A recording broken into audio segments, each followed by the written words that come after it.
Good evening, everybody. Welcome to another live stream. We hope you all had a good week since we last saw you. How are you, David? How's things? Breathing. Same shit, different day. Oh, No different to fucking usual. welcome. How's you, Paul? He's I'm just fresh the font of all cheer, isn't he? What a miserable curmudgeon. Still, he's in good company. Yeah, I'm fine, mate. Yes. Works. Yes, they will be in 2 weeks. Works a bag of tits, but can't. It pays the bills. So what am I complaining for? So right, let's get down to it. Welcome everybody. Great to see some regular faces back. Let's do the chat. Let's do the shout out on the old chat first before we go any further. Hello to Because of Ben, Stroke Crispin.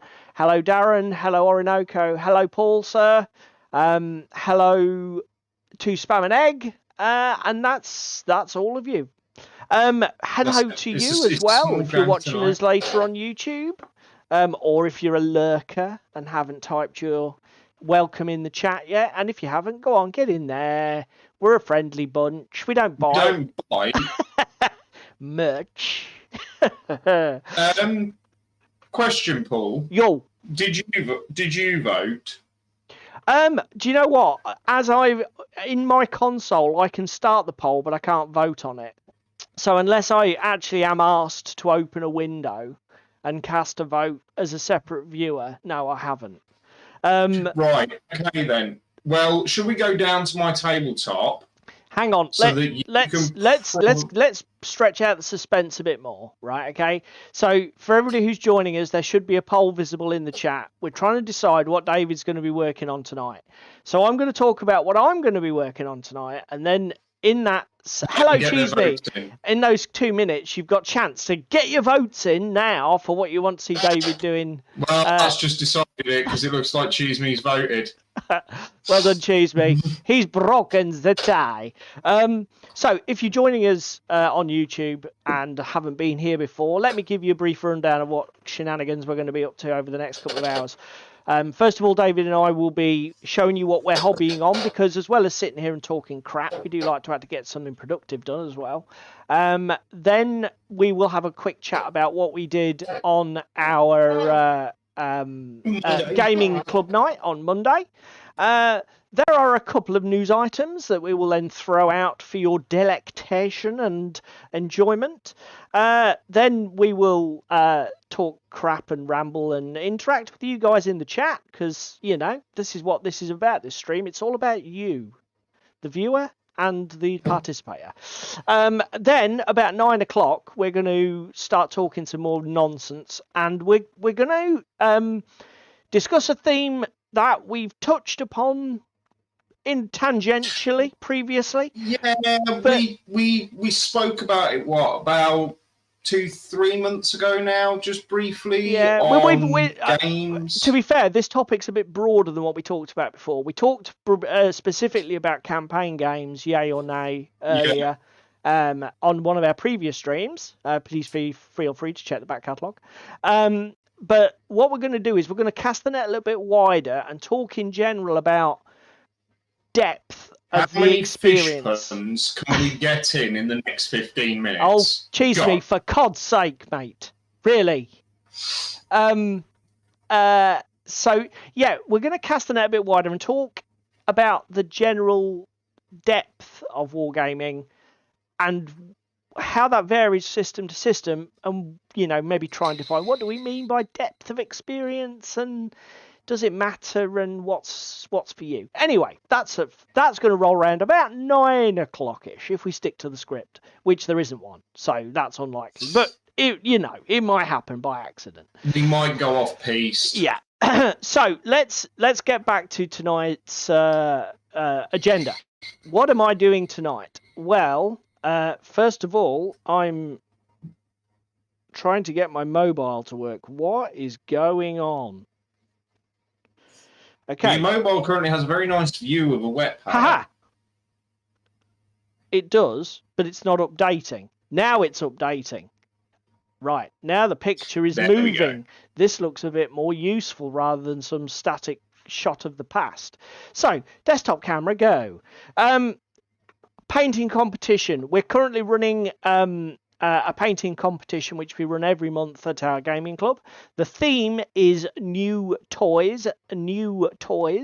A couple of you fantastic guys have already got submissions in. Paul Howells and Darren Harmon have already sent me pickies. So if you want to participate along with the other members of our gaming club, feel free to either send me a picture of your entry to the email address that's in the video description, or you can, if you're a member of the On Tabletop community, which you should be, backstage community, you can DM me, send me a direct message on the Discord server for that On Tabletop channel. So tonight, Matthew, I am working on my paint comp. So, as I said earlier, my new toys that I'm working on are the Sneaky Pete miniature set for the God tier miniature game by Steamforged Games, isn't it, mate? That skin looks fucking good. It does look very good, doesn't it? So the skin we've got now is a base coat of Russian uniform, which I think has worked really well.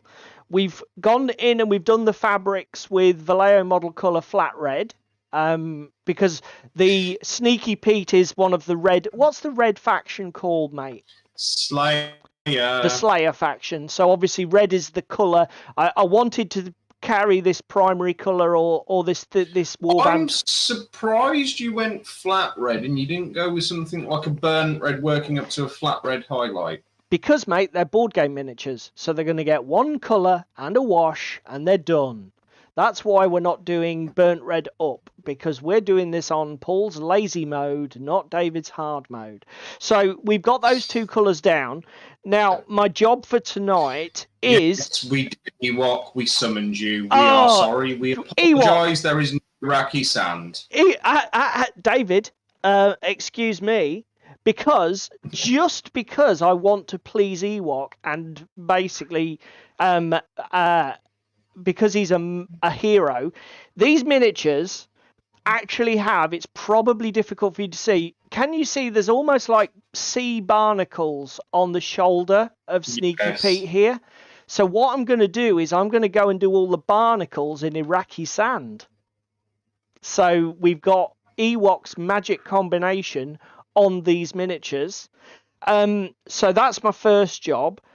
And then... if I get that finished, there are several of these miniatures have like they're sort of tentacles. I don't know if they're supposed to be sea creatures, dissected tentacles or something. You can see this one. This guy's got one wrapped around his weapon, and there's one wrapped around the banner model for the warband here.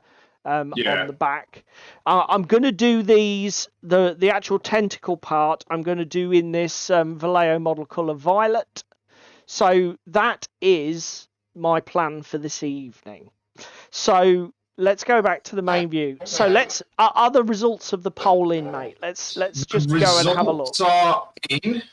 Okay. We have a definitive answer. Yes! So if we come into my desk cam, your options were as follows. Oh, Ewok's put up a snow-based tutorial, mate. Did you see that? No, I didn't see that. After the discussion last week. Busy. Well done, mate. And living under a rock. So Sheriff's Office? Yep, I'm going to end the poll now, guys, because obviously David's going to get cracking, so it's going to be redundant if I leave it running. But yes, essentially... we had three options, didn't we, mate? Do you want to show everybody the options? Yeah, come down to the desk. Do them in descending order. So we've got the I'm going with the least. Best. Yeah, worst to best. What do I want here? I want Video Ninja David, Fade, Ching. The Sheriff's Office. Yep. So I picked that up for cheap off Allowed at Club the other year. We then had two kits, ambitiously, which are the highway railroads for Drop Zone Commander. Yeah. Which I thought was quite a good shout, because we're playing some Drop Zone Commander on Monday. They're like them flyover railway lines you see in like American cities like Chicago and that, aren't they? But then we come in with the Dunsmouth Fish Market as the winner. Bit of Cthulhu. pre-coloured Cthulhu / Fallout 4, because that's why I bought this. I bought this for the Fallout Miniatures game when I eventually get into it. That's at least that's fair. So Cheeseby says, "Is your snow tutorial better than the jerry can?" And Ewoks, heck no. Designed for Mythos and other 28mm to 35mm war games. So you're Nice just little basically QR that's all code. pre-coloured in it, mate. So you're just doing an assembly job tonight, yeah? Well, that's a nice easy shit, isn't it? Are those all individual strands? What the hell? Yep, for the rafters. Oh, of course. Oh my god. Do you want me to put your desk cam back on as you show everybody the pieces? Yeah, put it on. Put it on. Go on then. Show. So this is what he's working with. Sheet rafters. I do like these barrels that have got the fish engraved in the side of them. They're quite cool. Roof trusses and some other miscellaneous shit. And then several bits of wall. Cheese me, that pole was a bit fishy. That's quite nice. Oh my god. The poll was a complete red herring, Cheese me. It had nothing to do with the show. Speaking of red herrings, shall we come on to what we did at club? Red herrings? Seamless transition here. For those that know, there is a Frostgrave. You've got to be pretty. You've got to be pretty. Motives. Yeah, I was going to say it's a niche within a niche. Do you know about the ulterior motive red herrings? Yeah, go on then. So we want club night. So yeah, let's crack on. Let me get my phone out of the way and let me work out what paintbrush I need. That's probably a little bit big for painting individual barnacles. So yes, Monday night, club night. Oh wow, that is fucking awesome. What? So the little QR code that you scan with your mobile device on the instructions automatically downloads the PDF for you. Oh, there you go, you see. They thought of everything, mate. And that's the assembly instructions. Yep. Good way of doing it.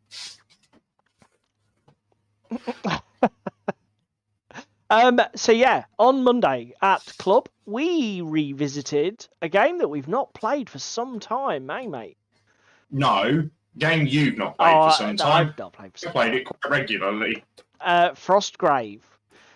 These pictures are a little bit zoomed in because I wanted to get them for the right format for the layout. So let me go to one there's a wider shot of the table. So we played Frostgrave.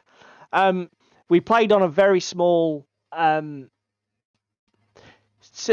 says ulterior motives is his favourite supplement for Frostgrave. I tell you what, mate, you got plenty to choose from. More on that later. Criminal we'll talk about. Well, I tell you what, before I start getting painting, let's put me Iraqi sand on my my vortex mixer so that I can. Oh, look at you all popping now with your vortex mixer. We played on we just played. What did we? We played full wall bands, 10 models aside because we were only playing 2-player. We did play on a very small board, 2 foot by 2 foot. The terrain was mostly painted. The only thing that wasn't was the wooden walkways and stuff, and it looked pretty cool. Sadly, the models were not fully painted because I'm a bit overwhelmed at the moment with stuff I've got to do, what with Dungeon Alia and the painting competition and other stuff. But I will be getting to some of my Frostgrave Dungeons and Doggos later this month or early next month. And we played one of the missions from the 2nd edition core book, wasn't it, mate? Treasure Phantasmal. Yeah. So essentially, the objective or the story behind this game was that you placed your 5 treasure tokens as normal, one in the center, and then the other 2 following the placement rules in the 2nd edition rulebook. So there are 5 treasure objectives on the board. The central one, however, has a wraith spawned next to it. On top of it. Which doesn't activate until either it's attacked or moved, or in some way interacted or someone with, gets within 6, or a warband member of either side gets within 6. And then the only other rule that was very slightly different from the base game was that when you picked up a treasure, instead of... Well, actually, no, there were 2 rules. When you picked up a treasure, instead of rolling for a random monster, which is a 16 plus, I think, you get on a roll. No, it's 10 up. No, in the standard game, it's 10? Yes, it's 10. Oh, they've changed it, have they? Instead of rolling on a random wandering monster table, basically on a 10 plus, you got another wraith. So it With did end 8 up... inches of the treasure in a random direction. Yeah.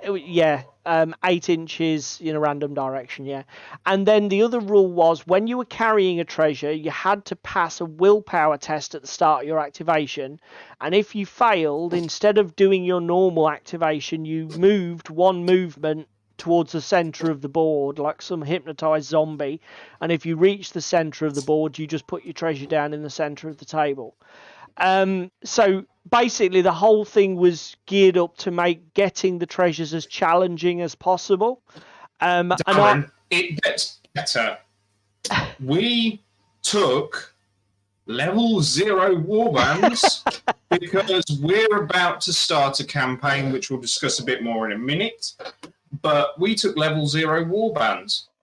Paul was the only one with anything that could do anything to the wraiths with his elemental hammer. So he was 5 damage at a time, chip damaging them. Meanwhile, my witch was just running around the board going, I can't cope, I can't cope, I can't cope.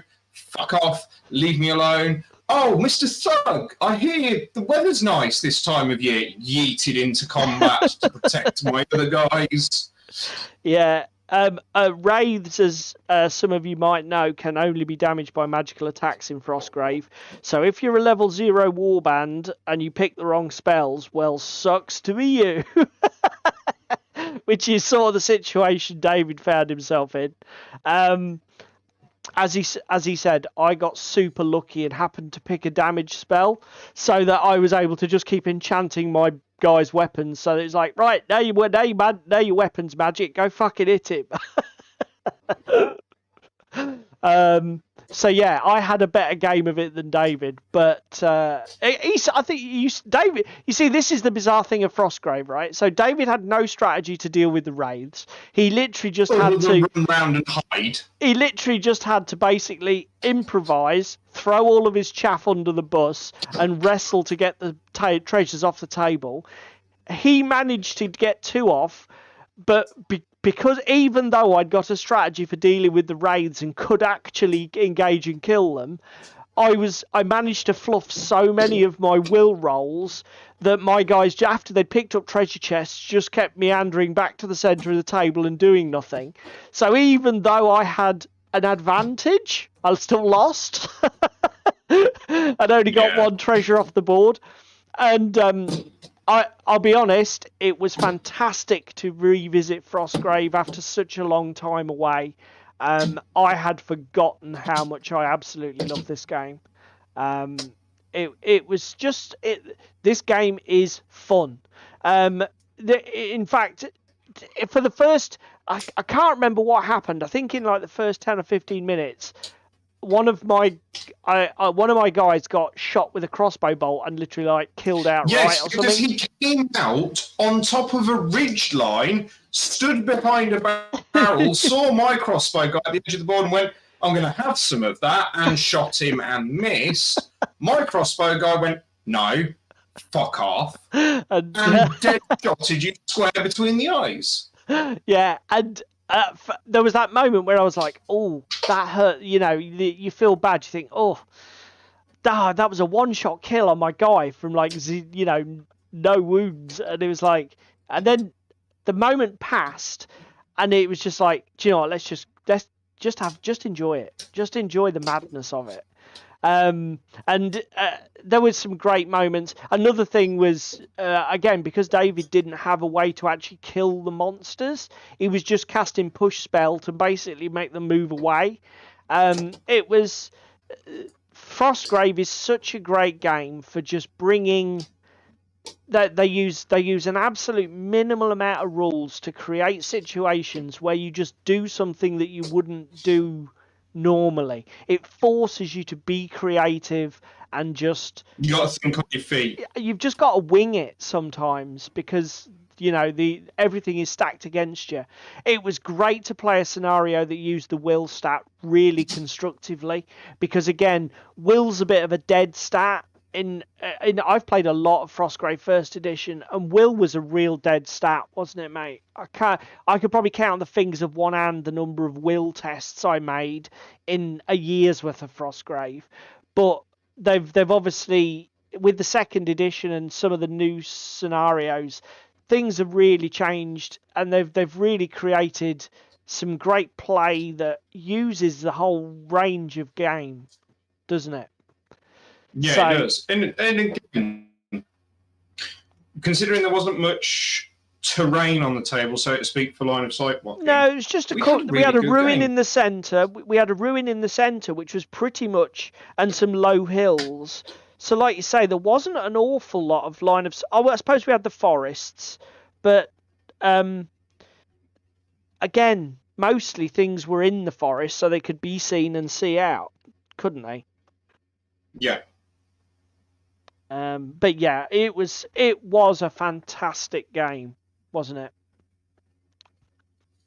It was awesome. Yeah. I mean, the raids have so many special rules, Darren. They're immune to non-magical attacks. When they hit you, they do double damage because of their energy drain rule. I can't remember. They've got other rules as well, haven't they? I can't remember what else they have. They're horrible. Let's just leave it at they're horrible. And at one point, we had like 3 or 4 on the table. Yeah, because you kept spawning the fuckers, you bastard. Look, I couldn't help the fact that I couldn't roll less than a fucking 10. I'll tell you the best part of the game for me, because the reason we were playing level 0 warbands, guys and girls at home, is we are going and we have committed to playing the Red King expansion, the campaign. Yeah, that's it, Darren. Yeah, they can go through walls as well. So, because we're playing Red King, and because we're playing Red King with me, Paul, and Ricky, we said, oh, well, we'll build new warbands, we'll take new warbands. Ricky couldn't make it, but Ricky helped us decide on the fact that we were playing Red King, which we are really, really looking forward to. Yeah. So me and Paul just basically had a taster game and said, right, whatever we do tonight, we're not going to count because we'll play with Ricky as a squad of 3 and have a laugh doing it. And Red King looks fucking horrible with the monsters. We're going to get murder hoboed constantly.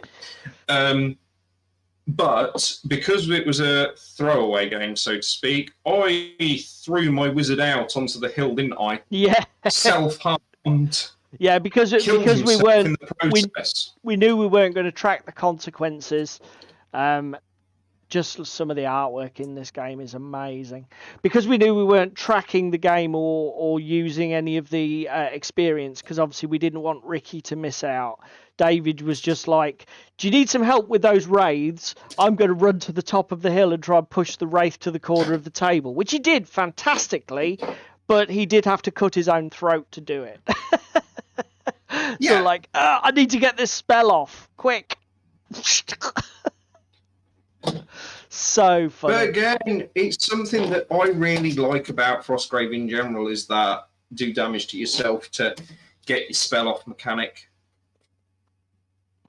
It's quite cool. But the Red King supplement looks horrible. And by horrible, I mean really fucking good. The story arc looks really good. The fact that basically reality is completely warping looks amazing. Yeah, Darren, Red King is Demons and String. It looks a really good campaign, and we're looking forward to play it. We did do a little bit of digging on the internet, and Darren, I assume from the fact that you said that it's Demons and String, you've probably played a game or two of it.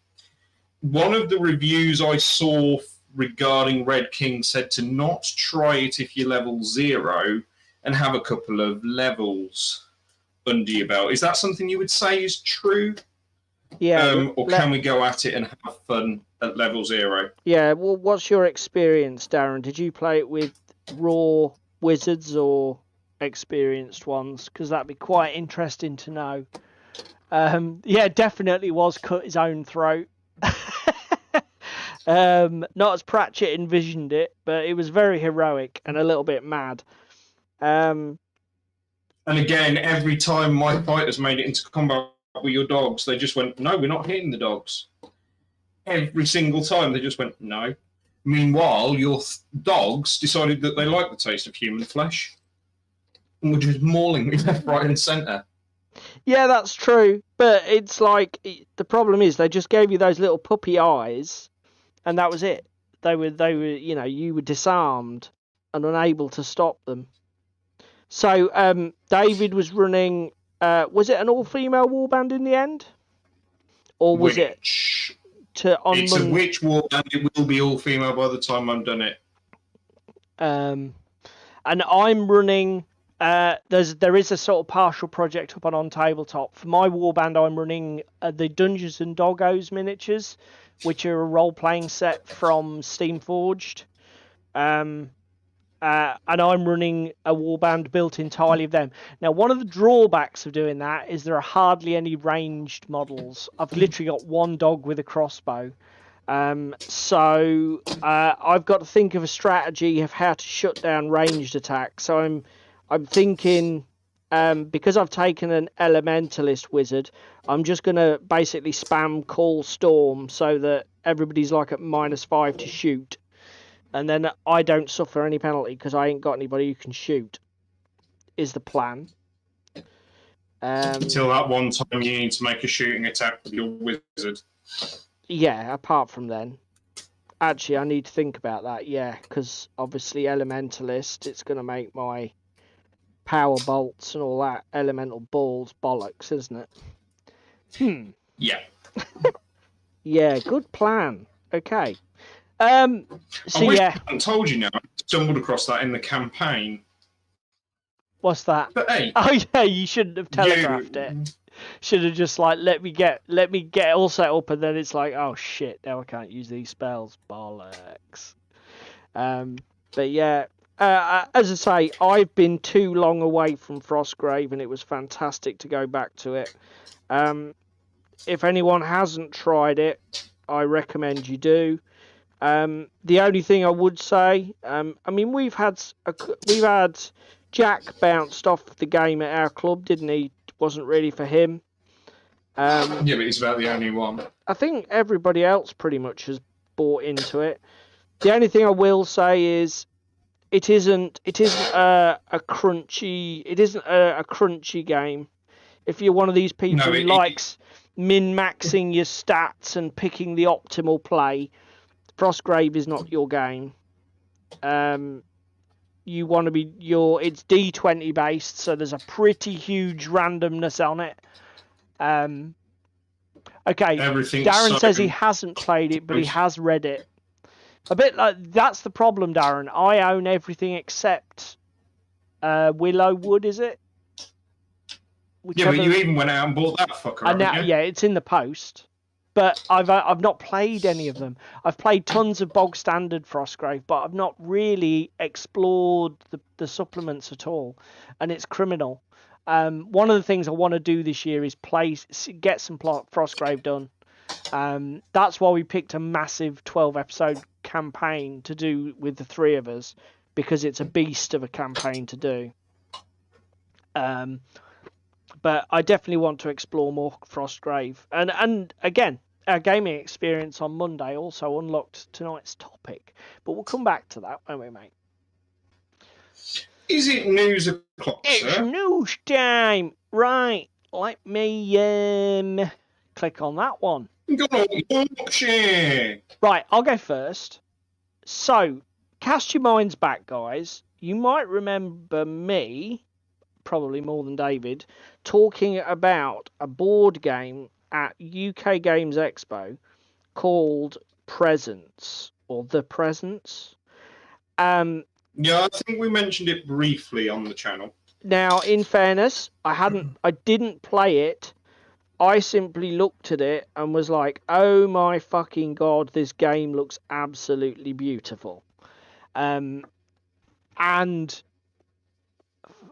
eh, good news, it's gone to one of the crowdfunding platforms. GameFound, I Kickstarter. can't remember. Oh yeah, so adopting the silver bayonet dice system. Yeah, that's a good shout, Darren. Yeah, so basically, I think they're going to crowdfunding soon, and I think it's Kickstarter, but don't correct. I might be wrong. And as a result, they've sent out preview copies. Now, one of the guys who got a preview copy to play is this channel, Playing Board Games. Some Canadian guys. I'm huge fans of these guys. They do a load of Arkham Horror, the living card game content, which is primarily what I watch on their channel. But they actually showed this game how it was played. It looks brilliant. I'm probably going to be backing it when it launches, based on what I've seen in these videos. They've done 2 playthrough videos. There's this one and one other. I would suggest, I haven't watched this one. I watched the other one, and one of the players they had at the table was a little bit annoying. He was one of these people who just asked questions all the time, and it became a bit frustrating to watch in terms of being a viewer. That's just a warning, because sometimes these YouTubers, we're all guilty of it. At the end of the day, most of us are just talented or not amateurs. And sometimes we make content which probably isn't as watchable. But if they're out of the 2, I'd recommend this one, just simply because that other guy fucked me, so frustrating to watch. But if you want to see what the game involves, then this is where to go. Playing board games on YouTube. Basically, one player is the ghost. All the other players are investigators. The twist of the game, or the setup of the game, is that the ghost, you don't know whether it's a good ghost or a bad ghost. You have to investigate the haunting, and at some point the ghost reveals its true nature, good or evil, and you have to essentially clear the haunting to win the game. Most of the time, I think this is one of these cooperative or one versus many board games that is pretty much stacked. The nice thing about it, I was going to say, it's stacked against the investigators. It is a very difficult game to win at, and I think you would need a gaming group that you've got to cooperate, and you've got to actually want to do it together. If you're with the sort of gaming group where you get a guy who sits there and says, "I'm just going to durdle in this corner and not really contribute much," I think it'll be frustrating. But if you've got a group of guys who are like absolutely immersed and on it and say, "Yeah, we're going to kick this thing's ass," I think it's definitely going to be a game for that sort of group. And the other nice thing is that if only the ghost, I think, knows from what I've seen in the playthrough. Obviously, some information is kept hidden to not spoil it for the viewer. But what I think from what I can tell, the ghost actually knows whether they're good or evil, but they can't say. You just have to infer from what they do on whether they are good or not. Ewok, it shares a lot of DNA with things like Betrayal at House on the Hill, possibly Mysterium, although I think it's more mechanical than Mysterium. It's closer in like the Betrayal at House on the Hill, in that moving between rooms is very mechanical, and you have action points and stuff like that. It's quite crunchy and complicated, like Betrayal. and don't get me wrong, it's not groundbreaking. It's not a revolutionary design. It's got some nice features. The main thing that I would say sells it for me is the fucking look is beautiful. I mean, again, it's only in its earliest stage. We'll have to see what some of the reviews say. I know one of the issues with Betrayal at House on a Hill is a game that always has appealed to me. I've never bought Betrayal because famously it's a bit of a victim of its own complicated nature, in that because so many events are randomly generated, I've heard that there are several scenarios in Betrayal that can easily break, because if the events don't happen in the order the game is expecting them to, if the random events happen in the wrong order, you eventually end up with a, thanks very much, Cheese Me. I thought it was, but I was reluctant to commit myself because I knew I'd get called out if I was wrong. Okay, yeah, that is a good shout. I've got no idea whether these people have got a history of shit Kickstarters or failing to fund or to making off with your money, so don't consider this a recommendation of the actual firm, but the game looks amazing, and the art and the design of it is, oh, it's so nice. It's got this beautiful hand-drawn gothic dark look to all of the artwork on the cards. It just looks beautiful. So yeah, that's my shout for the news, to check it out. I'm going to be keeping one beady little eye on it. I don't know how much it's going to be. That's going to be another issue, because if it's hideously expensive, that might put me off. But it's, and also no miniatures. So no, I'm not buying myself into yet another painting fucking commitment. So cardboard crack is good crack. Yeah, I definitely. Oh, okay. Cheese Me's just okay. 0 created. Was that 13 backed? They did say it was their first one at UKGE though. Oh, okay. I see. They have created 0 but backed 13 to start. Got you. So it looks like, but feel free to take the company name and check GameFound, because famously we had, who did that recently, where they skipped Ludus Maxis Studios, yeah, that's who right. went from Kickstarter to GameFound because they were getting a load of bad rep on Kickstarter, and guess what? They've still not delivered half the Kickstarters that they've got outstanding. Yeah, so do your due diligence, people. Check the other platforms like GameFound and that. Make sure that these guys haven't just skipped platforms to get away from bad history, because that does happen. There are some bad actors in this sector. 43. Sorry, I couldn't read it, Cheese Me, because it's behind this silly little heart symbol thing on my overlay, which YouTube puts up. So now that yours, mate. Why don't you tell everybody about this?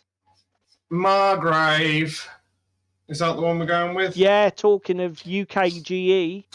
Let me go on to the blog entry. George, the creative director at 3 Cell Studios, the company behind Margrave, the March of Lords, came out just before Christmas with a statement saying, look, I know we said we were going to be December, or he came out in November and said, look, I know we said we were going to launch it in September, but we've had some issues. We're going to push for a 2024 release now. We've taken on board customer feedback, etc.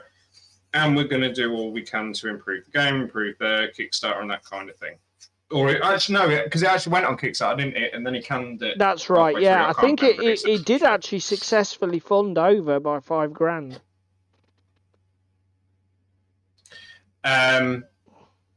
He comes out, releases this email earlier this week that Margrave, it's not more, no more. It's not going to come out in the format that it was advertised and touted at, and as we have spoken before on this channel, of some hard plastic or Sirecast miniatures in some factions. Even that's changed. It was originally hard plastic, and then they switched Sirecast.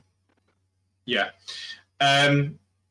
Which is a shame, But George has poured his heart and soul into this, and George is committing to still bringing it out as printable files, and the rules will be free for you to access, etc. And I don't know how me and you both feel about it. I think we both feel a bit down because it had a really cool USP, as we've spoken about previously. We played it and really enjoyed the demo. Territory. We really liked the demo because they didn't do what other demos do and make you play out from the start. They forced you in from one towards the end of the game. It was a really well-designed demo game. The miniatures were okay. The details were nice on them. They were relatively unique between the different factions, but obviously because there was some historical theming. Yeah, they were all essentially humanoid, and they were true scaley, weren't they? They weren't very epic. Yeah, they were. I know it's sad, Paul. It's very sad, mate. That's the long and the short of it. It's a shame, but I do want to say this, and I do want to give George all the best on his development for this, and free to play or through a Patreon support or whatever. The main reason being, look at Scythopian. They had a bad Kickstarter, walked away from it. They dug hard and deep into their own pockets and backed it, and now it's actually been. They had quite a successful show when we bumped into them and talked to them. Didn't we? They seem to be doing great. I mean, 3 sales aren't finished. George says in his blog post here that obviously they're going to be staying in the board game and they're staying in the gaming sector, but they're going to focus on board games and role-playing supplements and books, etc. Essentially stuff that's just got a lower manufacturing overhead and less logistical problems. Again, there's a lot of I bit off more than I could chew here from George. He's very, very open and frank in his post. At least he is down to earth enough to say, look guys, I bit off a bit more than I could chew here, and I'm sorry, but I've made the decision that it's in everyone's interest to stop, not try and drag this through. Do you know what I mean? The other thing is, mate, I don't know. I skim read the article. The vibe I got was that they were literally putting the whole project out there for free.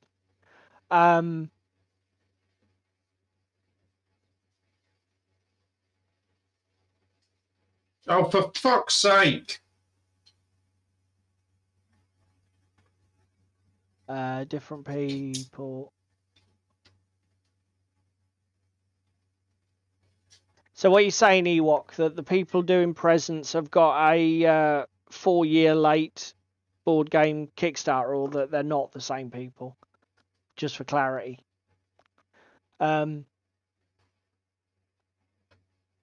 Yeah. As I say, they've tried every which way. They looked at the they looked at the plastic route. They looked at the Siocast route. They looked at lots of things. Actually, it was Siocast first. Then they went to a company who thought they could do the plastics cheaper, but then the tooling was like 35 grand. So again, what we talked about before, you know, the initial establishment costs on these plastics are just colossal, and unless you've already got an established skill set in another manufacturer, like resin or metal, when you start from scratch, it's so hard. But what I was going to say was, mate, the way I read this, I think it's all going out for free. STLs, rules, the lot. Now I don't know. I skimmed a fair bit of it. The other reason I just mentioned it is because I think he does mention Patreon somewhere in there, doesn't he? In the article? I don't know. Okay. Well, whatever. Even if it's a relatively cheap PDF and STLs, or certainly, I tell you what, if it's free, I'm all over it. This is going to be one that I mean, it was a rank and flank game we both actually quite enjoyed. Yeah, I'm definitely going to be wanting to print and play it and try more of it. If it's free, that's a no-brainer. The only problem is I'm leaning on poor old David there for the STLs and the printing because I don't actually do that myself. But, Yeah, but I'd be up for to be it. set up. Because we really enjoyed the demo game. So yeah, sad, but in every cloud there is a silver lining. At least we will get to experience the game in some format, and hopefully 3 Sales goes on to bigger and better things and has more successful.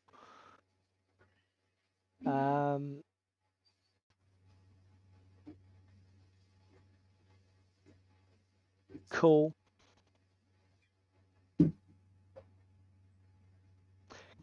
Yeah. The guys there just chatting about Siocast versus other options and stuff in the chat. I mean, again, 3D printing is an option, and I mean, again, Paul in the chat does it. You 3D print a fair few of your minis, mate, but you just don't release them as STLs, isn't that right?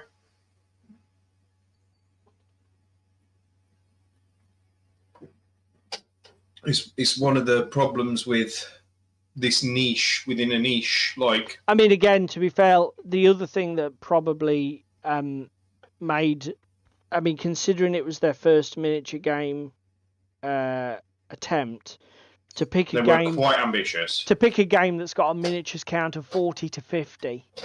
Do you know what I mean? Yeah. You could have probably, I mean, you probably could have gone in there slightly lower. 5 to 10 man skirmish game might have been a wiser first kick. But, good on them.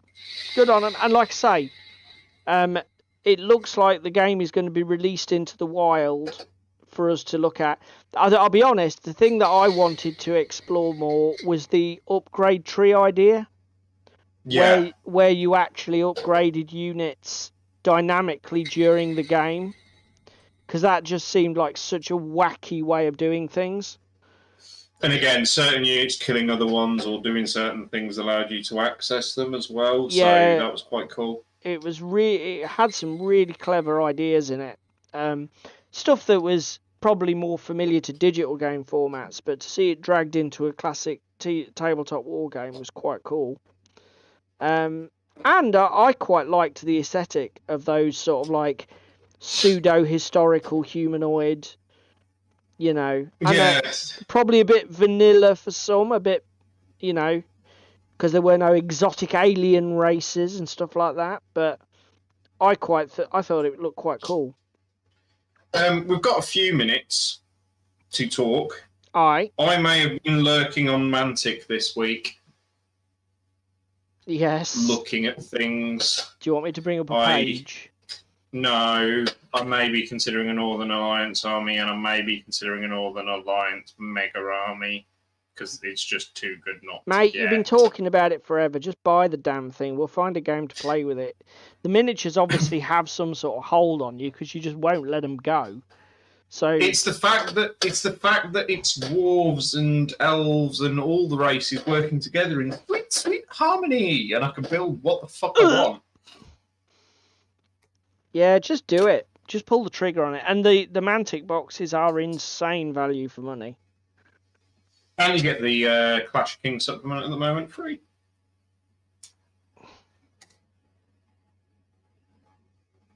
One criticism of War Cradle. Go on. I love the fact that you've done all this detail and you've pre-painted the shit for me.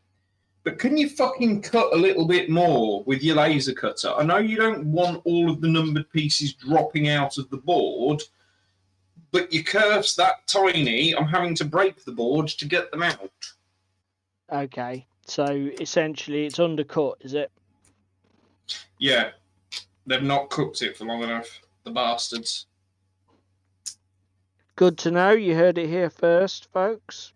I'll be honest, or at least on this particular sprue. I haven't put together any of their pre-coloured MDFs, so I can't I weigh in. found very similar on the Wild West Extra stuff as well. Okay, so it's the second product range of yours where you've had the same problem. Yeah. I don't get it because you don't want it all floating around in the bag, but for fuck's sake, can you at least cut it a little more so that I'm not having to break and hack the board up to get the fucking pieces out of the board? Oh. So Paul says some news. French and Germans are nearly ready for showing. Okay, so we have to go over to Pandyman Entertainment, is it .co.uk, Paul? He said nearly ready. Does No, that mean I'm that just they're not saying on the website yet? for when it happens, because obviously Paul Howells is from Pandyman, and he's talking about miniatures for his game Trench Offensive, First World War, micro skirmish craziness. TWD, what's this? Yep, certainly. What's TWD? I'm being old here and blanking. Should I go look at the internet and what the internet tells me? That's probably a bad idea. What are you on about, Cheese Me? TWD. I'm 52, man. I don't do TLAs. The Walking Dead. Oh, right. Yeah. No, good. Yeah. Do you know what? Ross and I were actually talking about maybe trying Walking Dead. Yeah, Ewok. Yeah, we got it. I've got it. I'm sorry, I'm slow. We were talking about probably giving that a try on Netflix, is it? Because I've never watched it. So I don't know if you guys would recommend or not. I imagine most of you would probably say, no, read the comic books because they're way better. Because when isn't the comic book way better? But yeah, I've never played the game. So talking about The Walking Dead, do we know what they're actually re-releasing yet, or is it all just at the moment we're definitely redoing The Walking Dead? Watch this space. Are they literally re-releasing the products they had before, or are we having a second edition, or are we having entirely new products? Does anybody know? If only Jerry wasn't sort of like alienated from YouTube, I'm sure he'd have all the goddamn answers. Orinoco says everything plus. So what you mean by that, Orinoco, is that everything that was there before plus some new shit. Yeah, that's what I mean. Okay, Cheese Me says the same. They're just re-releasing all of it because there was quite a bit towards the end, wasn't there? Yeah, I realised it was based on an original comic, Cheese Me. I just suspect the comic might be better because maybe it's my old curmudgeonly self, but if I watch a TV adaptation of anything and then go back to a novel, comic book, whatever, I tend to find the original was better.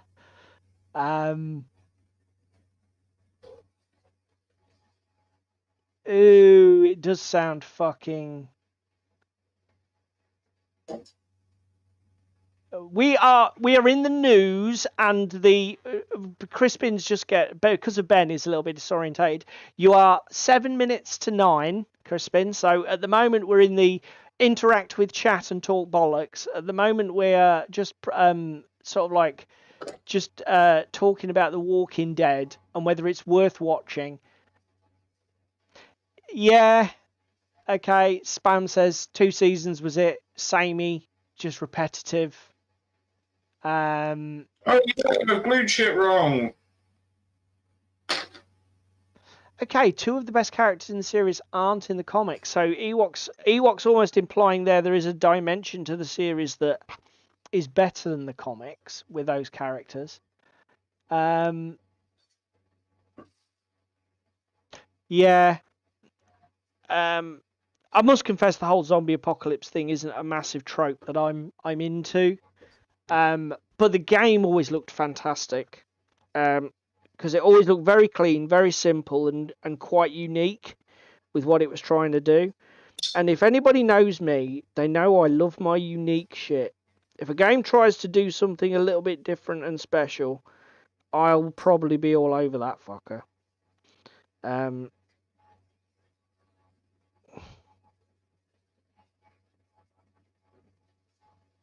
Which is, why I'm playing like the classic Games Workshop games less and less and less, because they're just too formulaic. They don't have they don't have anything special for me to hang my hat on. So yeah, we're coming up for 5 to 9. Anything else, mate? Anything else you wanted to talk about? Don't think so. Other than the fact that I'm a heathen. Why? What have you done? Glued bits wrong. So even with the PDF instructions, you still managed to fuck it royally up. But I know why. Because you're an engineer. Because you have to build tiny little uprights out of these pieces, and then you end up with something like this, and it's just like, oh, for fuck's sake.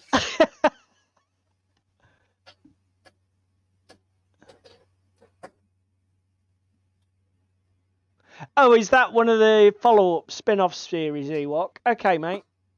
I'll probably... Fucking hole, you bitch. That's what she said. Or he said.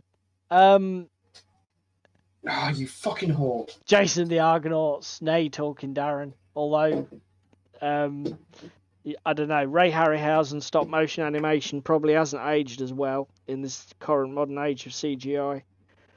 But, yeah. Right, that's 2 in. Right, do you know what? Here's a revelation, everybody. I have been a lifelong non-Trekkie. Okay, I watched watched quite a bit of Star Trek when I was a teenager, and I never got it. But I've recently, because out of sheer desperation, been watching the original Star Trek. So I think, is it 1968? First season was. And do you know what? The fucking special effects are laughable.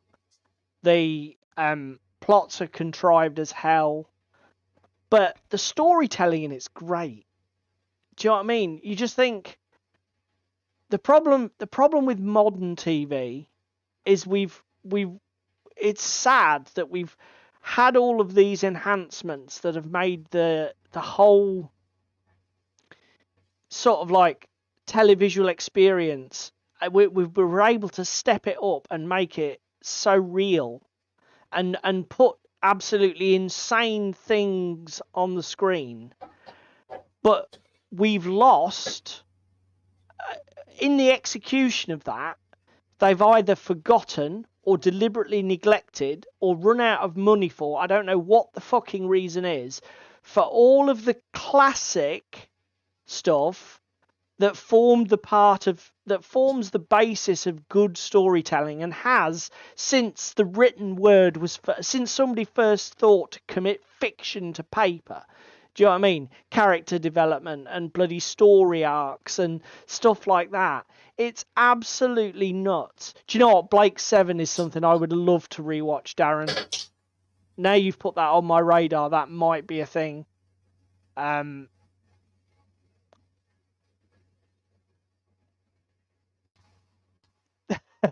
Yeah, I mean, I would still now.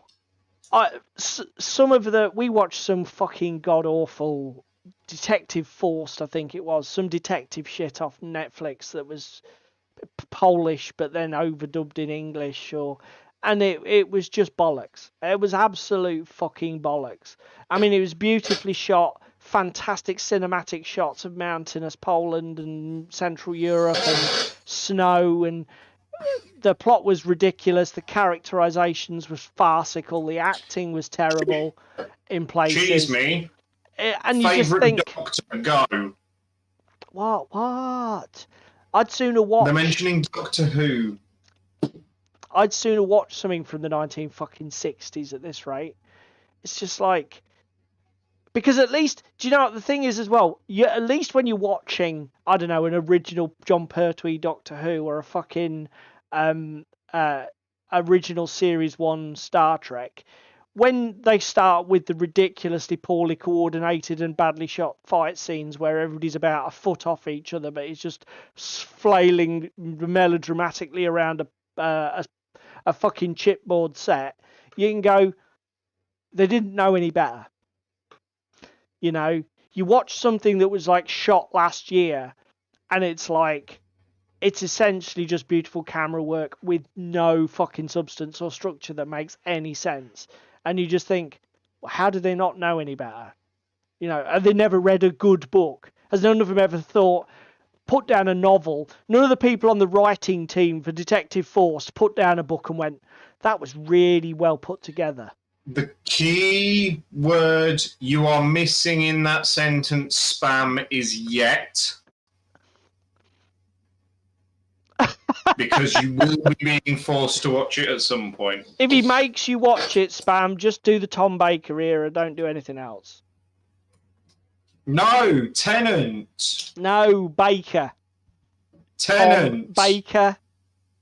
Everybody in the comments. Baker or Tennant? Tennant. Tennant is new wave. It's. Oh, sorry, old timer. Oh my God, Paul, Matt Smith. Stop it, Paul. Darren, Tom Baker, yes.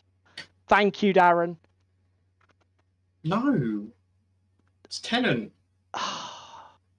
Jelly babies. Jelly babies? Yes. See, that's another one for Tom Baker. Yeah. Pertwee, not going to... Yeah. Good shout. Good shout, Cheese Me. A real connoisseur's shout. Colin Baker. No, not really. With that sort of like curly blonde afro and the bloody... Oh my God. You guys. Right, it's gone 9 o'clock. Let's talk about something sensible. Not fucking... Basically, you're rolling into the main topic Bernie rather than... Eccleston.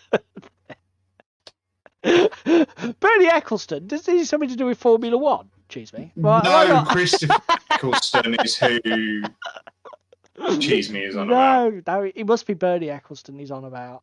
All those sex and drugs. No. Just be careful, you'll be making your way to Epstein's Island. Oh dear. Fucking hell. So, yeah. Welcome to the topic, everybody. Welcome to the main event. So, we were playing before we even started playing Frostgrave, actually, we were planning our campaign of Frostgrave that we were going to explore this year. And in fact, do you know what? I will just show everybody at home. So, you about to cock measure with all your books that you've got? Sort of. For those who don't know, and that might be people on YouTube, but I imagine it's nobody in the chat. Frostgrave has a few supplements, doesn't it? So Frostgrave is a one-book playable experience. Okay, you buy this is the first edition, but you now currently buy the second edition core rule book. You have 20 scenarios, all of the rules to play, and all of the rules to build your warband. It is complete, self-contained, and a great product. And it's, 25 quid-ish? Ready to go. Something like that. But if you are of a bent and want to explore some more Frostgrave and what can we just clip what Paul said? No, we can't because Tim's not here. Tim will do it later. If you're of a bent, there is plenty of other stuff for Frostgrave to explore. This is my not complete collection of Frostgrave supplements. Most of these are about 50 to 80 page. So basically, these are 100-page-ish books that contain a variety of material to expand upon what appears in this base rulebook. And they're about £15 each when you buy them discounted. Okay? You also have Spellcaster, which takes more of a magazine-y format. Yeah. It's basically an e-zine, isn't it? A PDF zine. Yeah. There's a card supplement called Ulterior Motives, which is a deck of cards with extra objectives and alternative ways to play, blah, blah, blah. We could go on. But so we were looking at all of my library of supplements at the club because we were thinking, well, we want to dig. We've played a lot of Frostgrave, but we want to play more Frostgrave, and we want to dig in to one of the supplements and really just experience everything that book had to offer. So we were going through them, and this is what provoked the thought for today's topic, which is war games. Some war games have a fantastic amount of depth in terms of just what's out there for you to experience within the framework of that game. Okay, and lore and setting. There are all sorts of things, and what we'll do is we'll work our way through examples and things. And there are some games for which perhaps there isn't. So let's start, mate. So you've mentioned one straight away. So let's think about war games. Let's think about all of those things about a game that give it a depth. And what I mean by depth is, take chess, right? Chess is a very simple board game. It's predefined. You lay out the pieces in a prescribed way. You work to a very strict set of rules. You interact with someone. You have a game. That is it. The only depth of experience with chess is as you play it repeatedly, you increase your skill level. Apart from that, there isn't really any depth. You don't get to swap the pieces about, play with 4 bishops instead of knights. Do you know what I mean? There's none of that. Yeah. Okay, you don't get to play on an octagonal board. So I would say that chess is a great example of a game, a war game technically, but a board game if you want, where there isn't a lot of depth. Okay? It is what it is. You play it, you enjoy it, but if you come back to it, it was what it was last time. You just might be slightly better at it, and that's it. But war games often don't have that. So David, you mentioned lore, mate. So why don't you just go on a bit of a meander?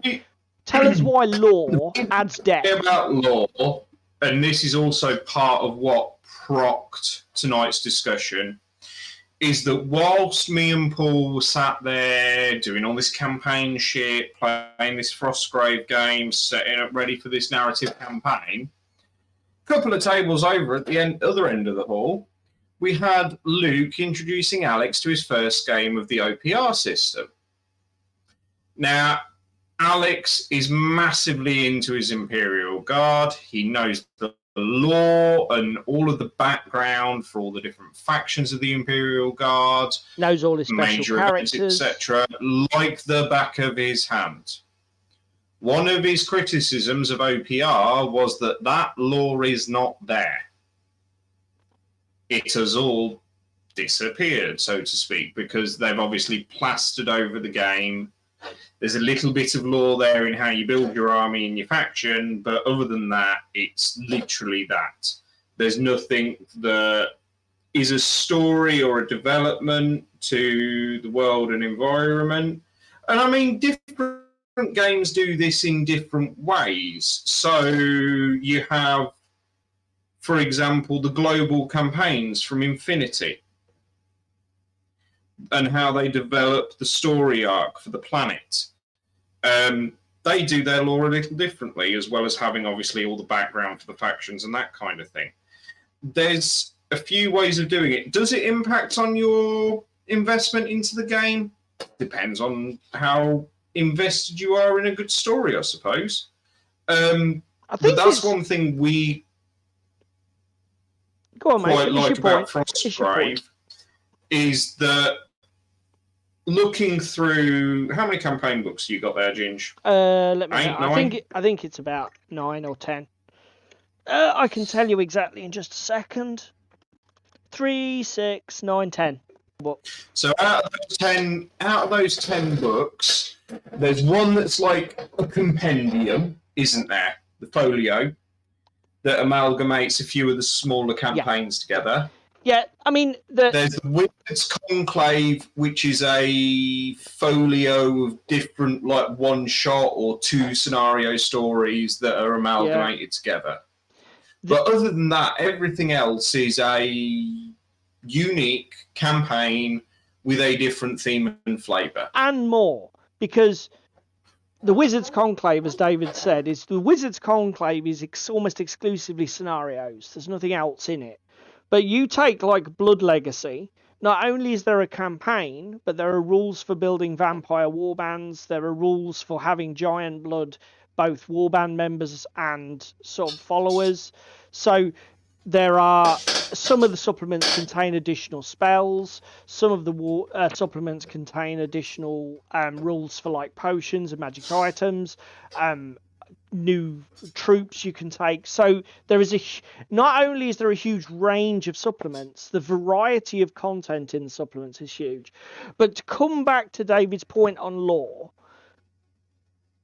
can give a game depth, I agree, but it isn't necessarily something that gives a game depth. What lore will give a game is it'll give it an immersion factor. But when lore adds depth, is like, let's take a Games Workshop 40k. Let's take 40k.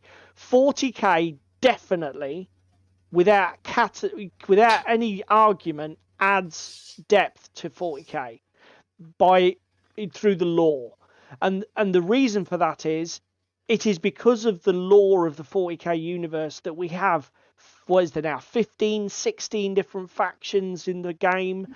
There are endless novels, there are campaign books, there are constant ongoing stories that they put out. Those factors feed back into the original game and create a huge depth for the player, don't they? Yeah, and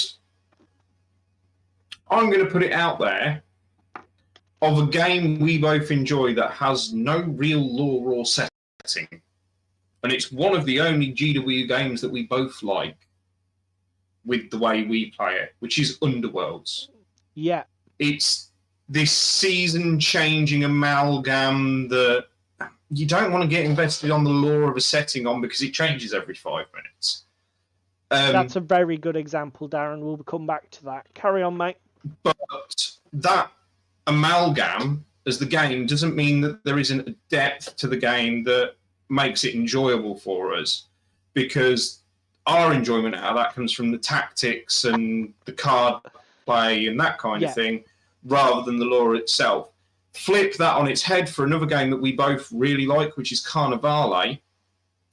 That has a lot of different lore, shenanigans between each of the factions, the setting based on the Great Rift in the Sky. There's depth there, but it's not overwhelming.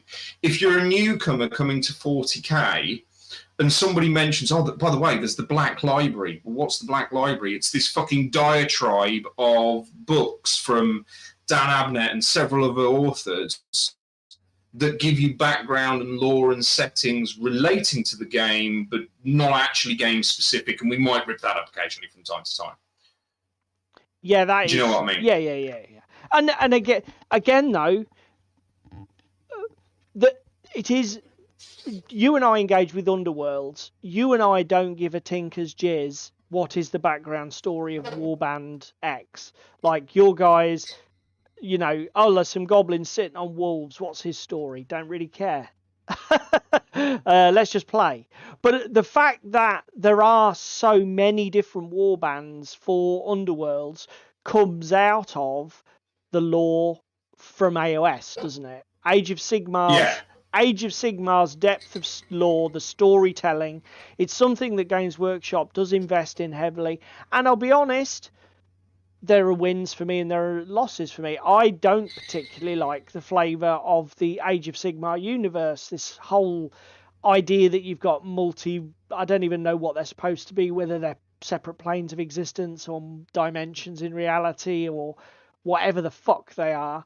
That whole thing just leaves me very cold. I prefer the more grounded and grim 40k universe where, yeah, it's just stars and planets, the shit we understand, and obviously we're just exploring real space. I mean, there is like the warp and that, but that grabs me much more and I enjoy it much more. So again, wins and losses. But I think it definitely is not arguable that I can't think of an example. Right, here's a challenge. Can you think of an example, and you guys can chime in the comments, a game that's actually balls deep in lore, but even with that lacks depth? And I can't think of one. I think it's an almost inevitable consequence that once you start weaving huge complex narratives as stories in your universe about character X, race Y, people Z. Tease me, you're just being controversial. Yeah, I mean, look, Cheese me, it might be a game that a gameplay you don't like, but I think it's disingenuous to say that there is no variety in 40k. There is. You just look at the 480 odd whatever active model lines they've got on the GW store for 40k. There is plenty of depth and variety in 40k. Is all of it balanced? Is it even fucking enjoyable to play? Ugh, no, not really. But that's just my view. I mean, that again is a fair criticism, Cheese Me. That is a totally fair criticism. Does the law mean they write shit rules? Possibly, because the tail's wagging the dog at this point. But oh, fuck me, Orinoco. That's a shout and a half. What's that? Horus Heresy, loads of lore but little depth. That is a very strong shout from Orinoco. Necromunda. No, I don't think you can argue that, mate. I mean, look at all the different factions, the different rules. Again, is it convoluted as bollocks and does the game suffer because of it? For me, yes. But I don't think you can argue with like 20 printed supplements that there isn't enough variety to give you a different experience every time you play it. I mean, fucking hell, you could play a different warband every time you play Necromunda and probably never run out of options. The amount of shit that's in it. But Horus Heresy is a good shout because it's essentially Marine versus Marine with tiny differences. Gameplay-wise, maybe it is a bit of a shallow pond, but there is a huge... I mean, the Horus Heresy is one of the most epic storylines in 40k. That is a strong shout. Orinoco is definitely top of my leaderboard, for an example. I think maybe some people would say, yeah, but there is still plenty of variety. I don't know about historicals. See, Paul says Trench Offensive has loads of lore, but it's all change. The thing is, bolt action. This is the thing for historicals. If you are invested in the lore and it being a historical and acting out certain scenarios, for example, your Fall of Malaya, yeah, it's all the bells and whistles for you. Do you know what I mean? Yeah, because you're researching the actions and everything that happen to go into building your army. Yeah, but that isn't necessarily lore in itself. Yes, it's a recounting of real world events, but is it lore? is it a story? Because again, it's a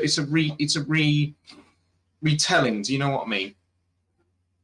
Yeah, but again, it comes down to this, mate. You and I, again, the only argument.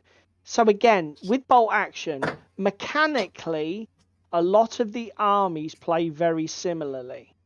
The only thing I would say in bolt action's favour versus the Horus Heresy is that bolt action specifically, but I imagine a lot of historical war games this is true. You can take the troops that you have, but then you can put it in a scenario that did happen. So there might be an asymmetric battle in a particular type of terrain that did, and because history is history, you will never run out of, you will never tell all of those stories. You will never discover all of that stuff. Replay the yeah, what's the okay. one that I've got? Fucking Arnhem. Oh, Market Garden. Yeah. You can replay Market Garden and it not be an absolute fucking diatribe. Yeah, again, for me, this is historicals. All historicals basically count for this. History is an almost... It doesn't matter how you can take a period of history, 1,000 years. Then you can subdivide that into centuries. Then you can subdivide it into decades. Then you can go year by year. Then you can go fucking month by month in a particular military campaign if you want. It doesn't matter how deep you go. You'll still find stories to tell. And for me, that's the lore adding huge depth for the game. And as I say, because the Horus Heresy was quite a focused story, it's probably the strongest shout. But I still think it's on the edge. But yeah, so lore, that's lore. Now I'm going to take a turn and I'll talk briefly about everything, and then we'll back and forth it. So I would say one of the things that can add real depth to a game is complicated or very individual model rules. Okay, so a good example for me would be Malifaux, probably the strongest example I can think of. Every single miniature that is released for Malifaux, because why wouldn't I, comes with a card. It's sort of a tarot-sized card.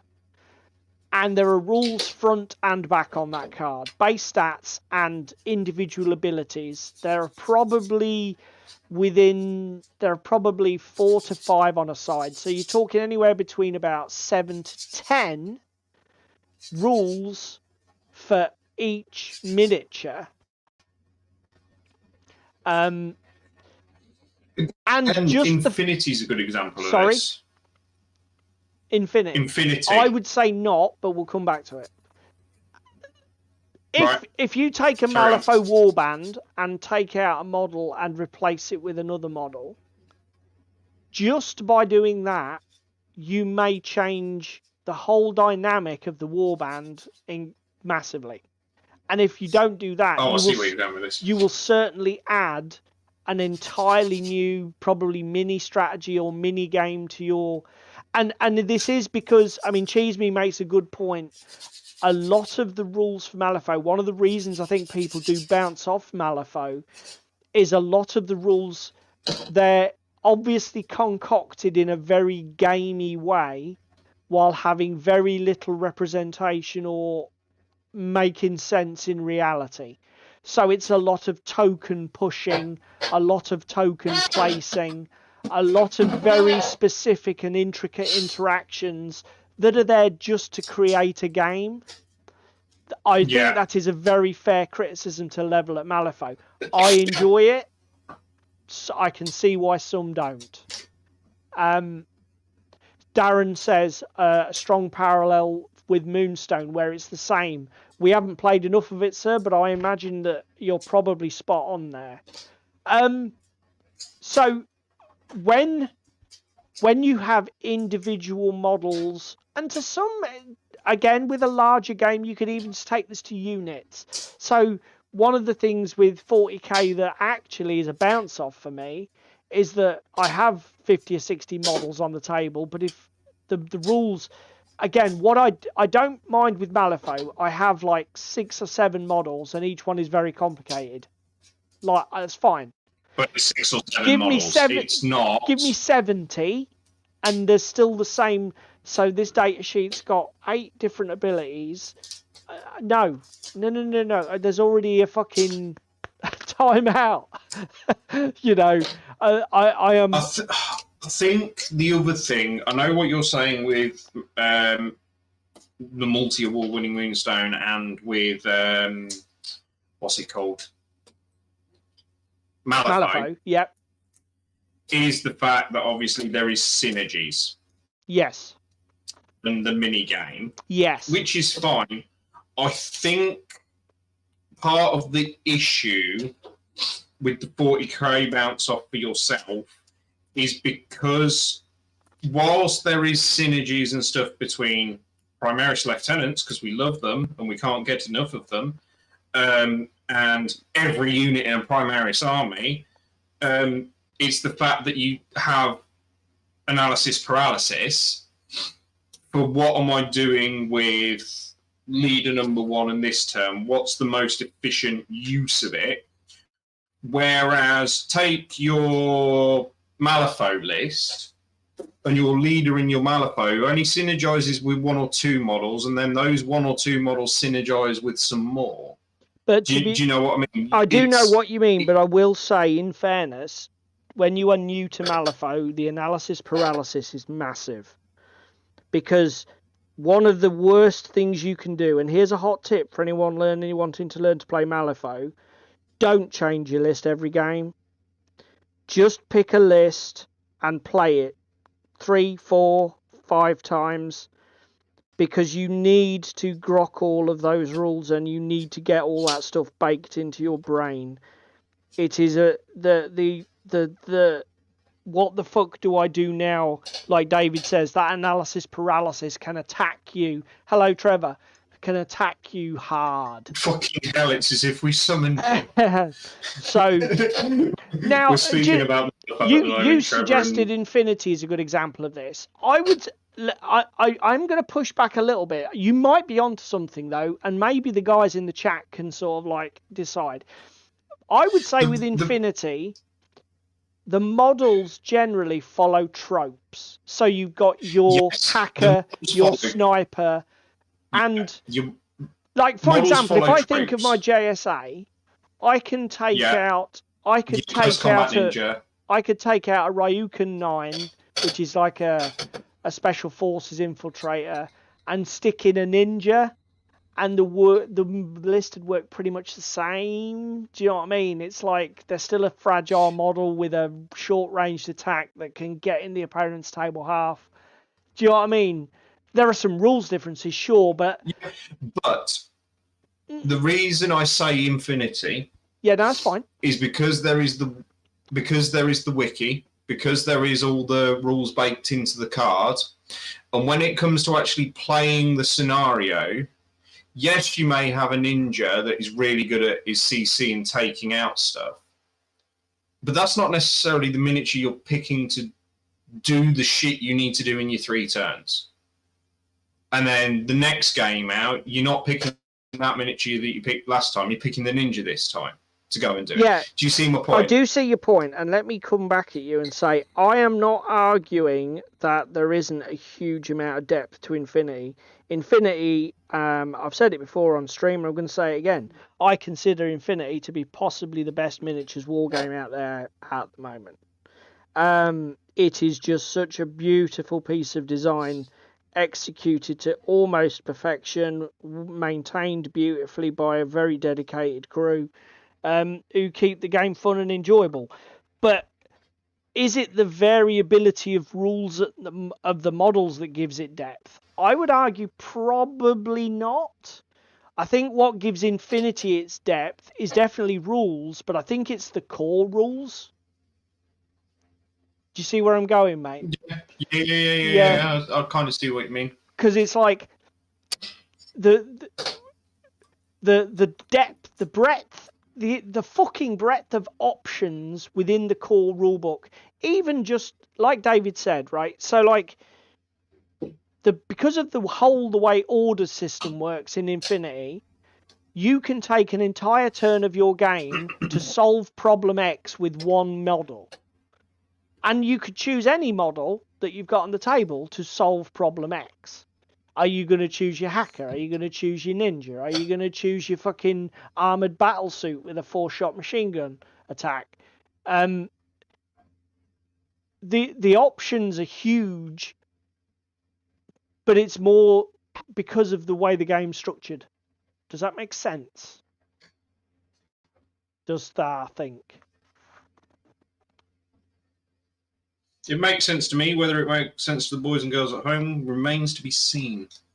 So that's rules, both individual models, and we've sort of covered it, the game itself. So can you think of an example? Can we sort of like be our own foils here? Can we think of an example of a game where the models have shockingly complicated interactions and rules, but the game is as shallow as a puddle?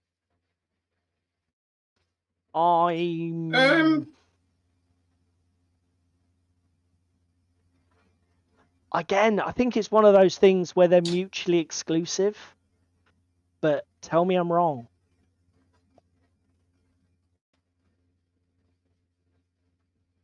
Hang on. Oh, has David got one? Hang on. Necromunda?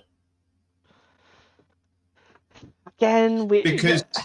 No, but just go let on, me go finish on. my point. Go ahead.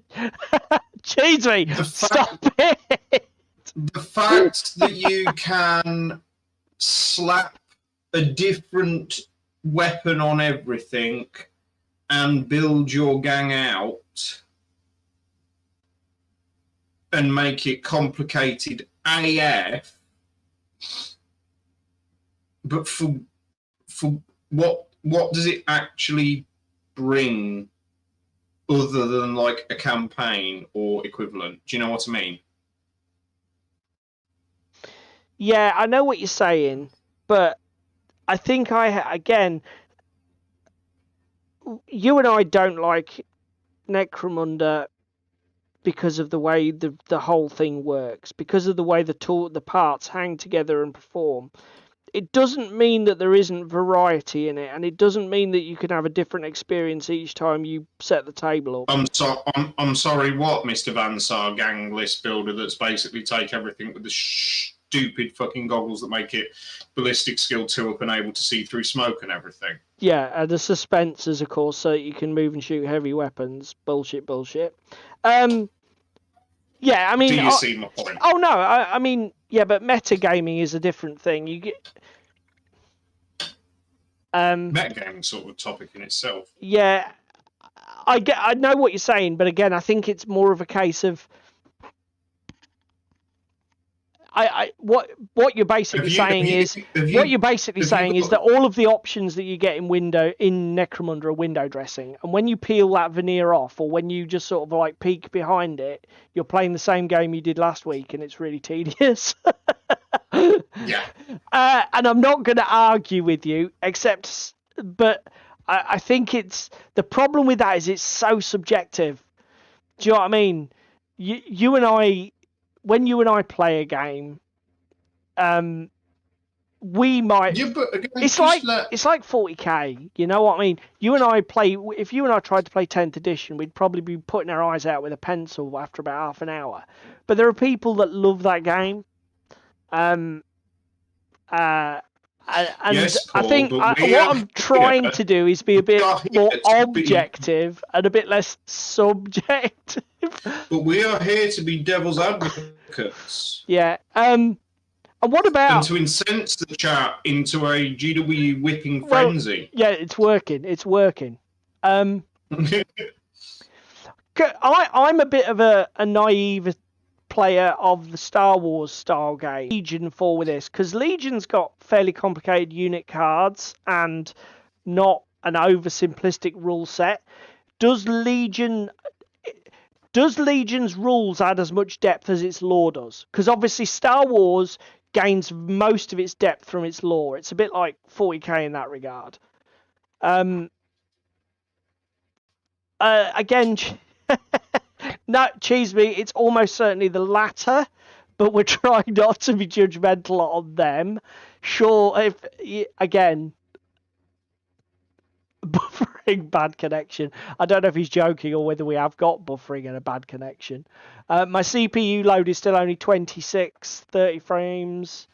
I'm not getting warnings from YouTube. I'm getting excellent connection, in fact. So I'm guessing he's just sort of like, okay, cheese me. It adds enough tokens. Okay. What about a third one, mate? Anything else that adds depth to a game? I can think of another one. Go on then. Hobby. So that was similar to where I was just going, and I was going to go with the models. Yeah. So, tell you what, go for it.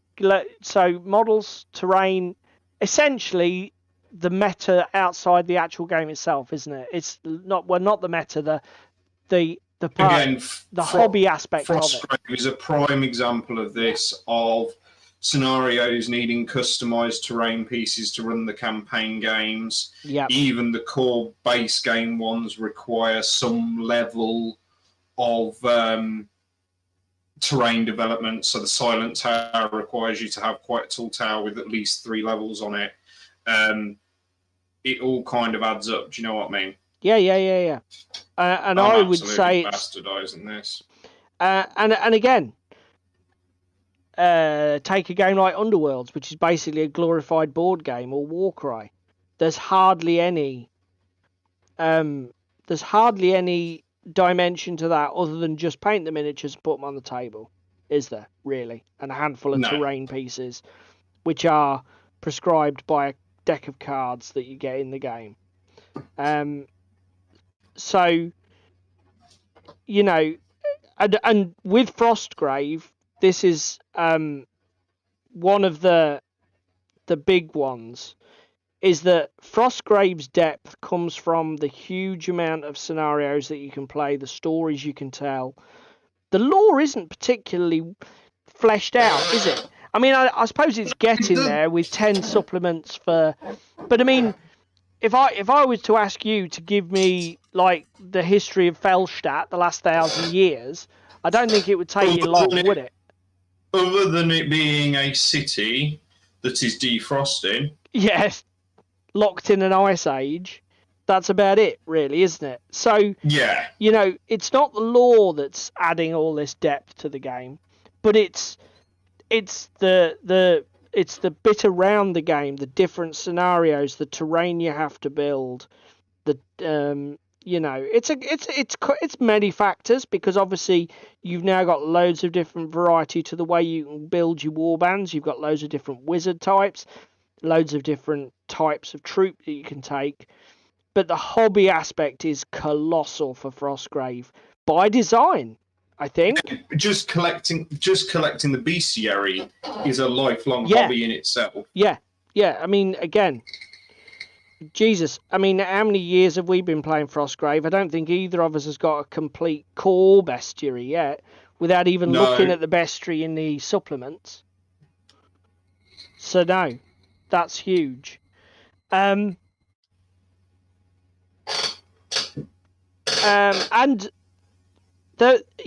ultimately any game could be counter to this. You could spend a huge amount of time building and crafting specific terrain for any game you like. I mean, Jesus Christ, I could create entirely 3-dimensional narrative focused tables for... Well, I could create 3-dimensional buildings to overlay my Assassin's Creed game board tiles, but it still wouldn't change any of the missions, and it wouldn't change any of the rules, and it wouldn't add anything new. Yeah. Do you know what I mean? I've still got to be playing one of the prescribed scenarios in the book. It's just I can tart it up and make it look pretty. So, you know, it is something you could always indulge yourself with a game, but it doesn't necessarily means the game has depth because of it. I know something we haven't touched on. Yep. And the reason I say we haven't touched on it is because it's just come to mind.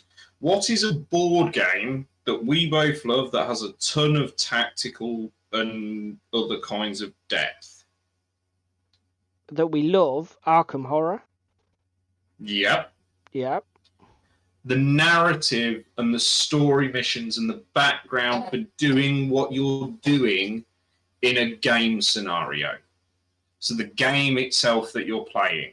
Yeah. Whether that be the postcard in Arkham Horror that says so-and-so's rising up and all the goats in the city are being killed, etc., and the animals are uneasy because of it. Or whether that be Bolt Action and playing one of the prescribed scenarios from Bolt Action. That it has the board laid out in a certain way and attacking and defending and that kind of thing. Yeah. Some of that adds to the lore and depth of a game, because you look at our Flames of War game that we played the other week that we spoke about. The first time we played Flames of War, we were playing an annihilation mission, i.e. kick the shit out of each other's factions. Yeah. And because it was our first game, none of us really had any clue what the fuck was going on. Yeah. Second game, we played with a Bridgehead mission, and suddenly everything kind of started to click. Plus the fact, but Flames of War's a full fat historical, mate. You and I have literally only dipped the tip of our little toes into that. No, because but the point being, the scenario and the setup with that has made an added depth to the game. Sure. The discussion we're having here is the value added.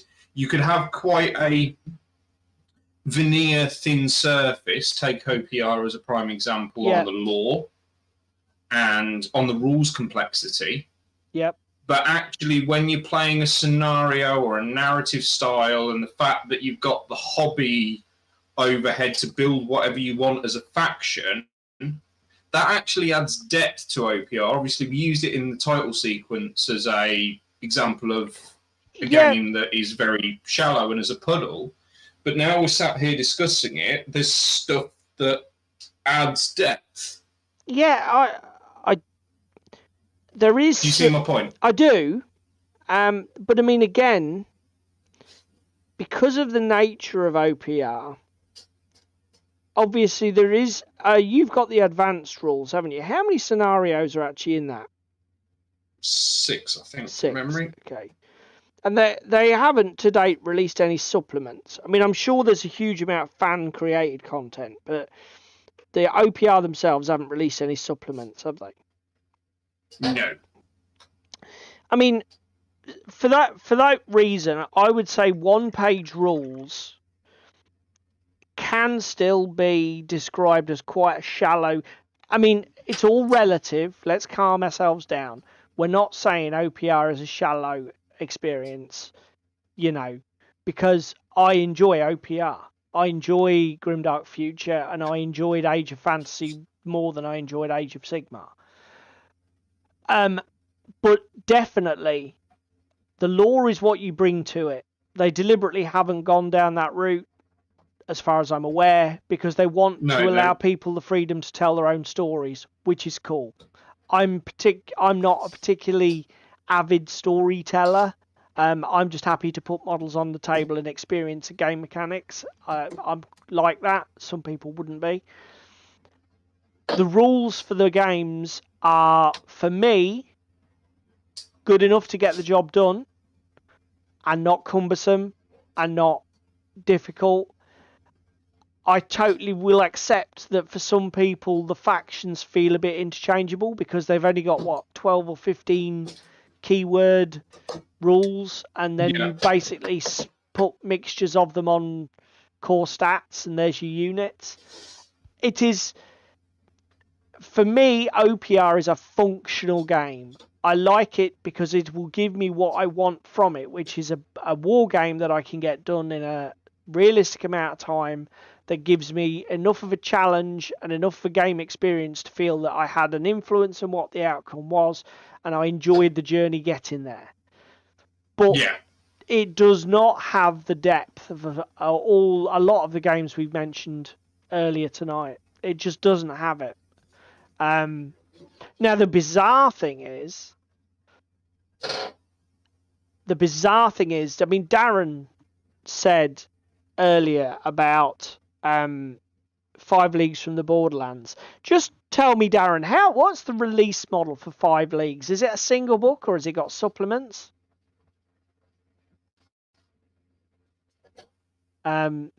Because I think one of the things, we've got 15 minutes left. I think one of the things to come out of this, right, is that there is not necessarily any connection between... There is not necessarily a strong connection between the depth of experience you can get within a game and the amount of money that you have to spend. No, there's no correlation or causation of you must spend 150 quid or 300 quid to have double the game of the 150 quid game. Yeah, I mean, what are they? I mean, Carnivale is a prime example of this. Spend 25 quid on a warband.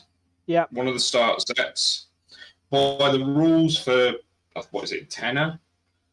Or 15 quid, and have somebody that you play games with that's also interested in Carnivale do the same, and you will have a whale of a time. Yeah.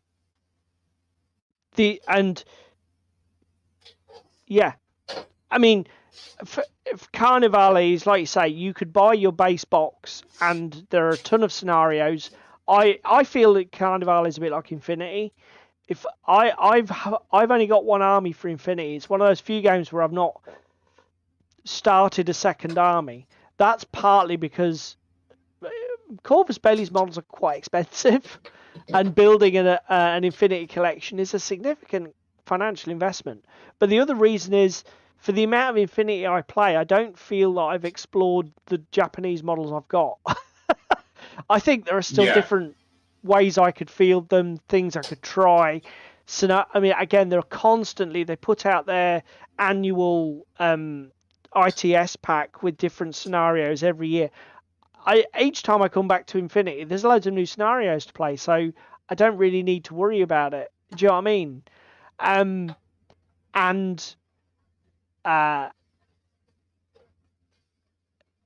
Yeah, okay. Thanks, Darren. And Infinity essentially has a free rule set. The only thing you need to buy are your models. Your rules are all free online through a fantastic wiki, a great free app. Do you know what I mean?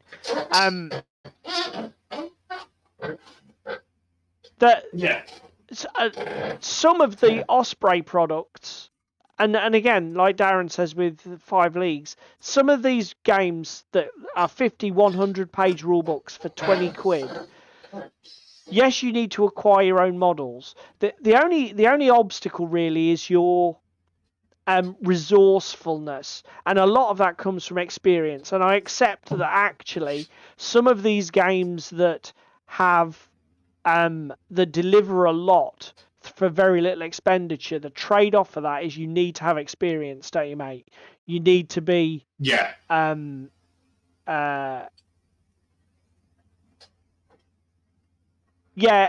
mean, we talked about that, Trevor. Like, for me, whenever I field my Malifaux, I just change one model if I can, just because I own the models and I want to try new things. But I definitely don't make radical changes. You're also playing a, what's it called? The Summoner Warband. A Summoner Warband, which kind of has it more as a play style. Yeah. So there are sort of mitigations, but...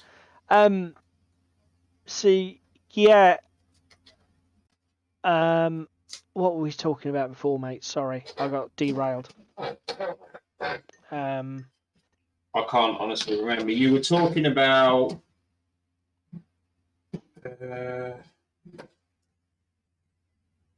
I was saying about some of these, the experience factor. What's your take on that? That you sometimes, when it comes to like cost, the trade-off is experience and how much resourcefulness, shall we say, rather than experience. Yeah. Because you have to be able to source all this extra stuff yourself, don't you?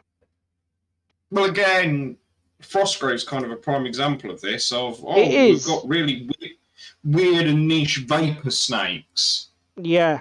And where the fuck do I buy them from then? Yeah, and again, Frostgrave is a very good example for this, actually. It's like, because in some of the supplements, because they are concoctions of Joseph McCulloch's Twisted Imagination, it's like, oh yeah, you need some sort of like elk-headed humanoids. Oh yeah, elk-headed humanoids. I know exactly what you mean. I've got a few here, Joseph, you loon.